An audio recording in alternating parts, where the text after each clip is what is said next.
ஆரோக்கியத்திற்கு சில சித்த புருஷர்கள் பெரியவர்கள் சொன்ன சில டிப்ஸ்.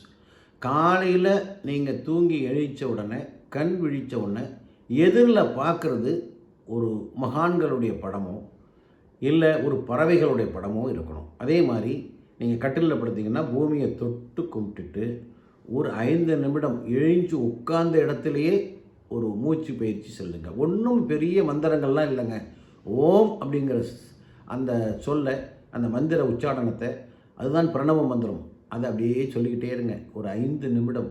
அந்த மூச்சு இடகலை பின்களை நீங்கள் அது உங்களுக்கே தெரியும், எது முள்ள போகுது, எது வருது, எது ஸ்லோவாக இருக்குது, எது ஸ்பீடாக இருக்குதுன்னு.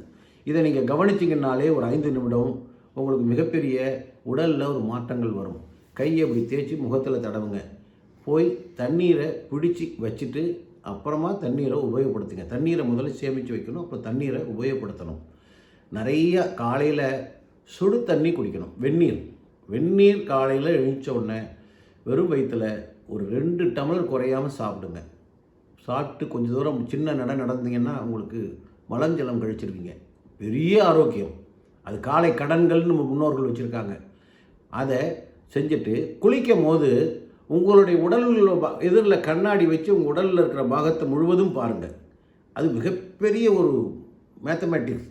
உங்கள் உடம்பில் இருக்கக்கூடிய பாகத்தை கண்ணாடி வழியாக தான் பார்க்க முடியும். அப்படி கண்ணாடி வழியாக பார்க்கும்பொழுது உங்கள் கண் பார்வையினால் அந்த உடல்களுடைய உறுப்புகள் பலமடையும்.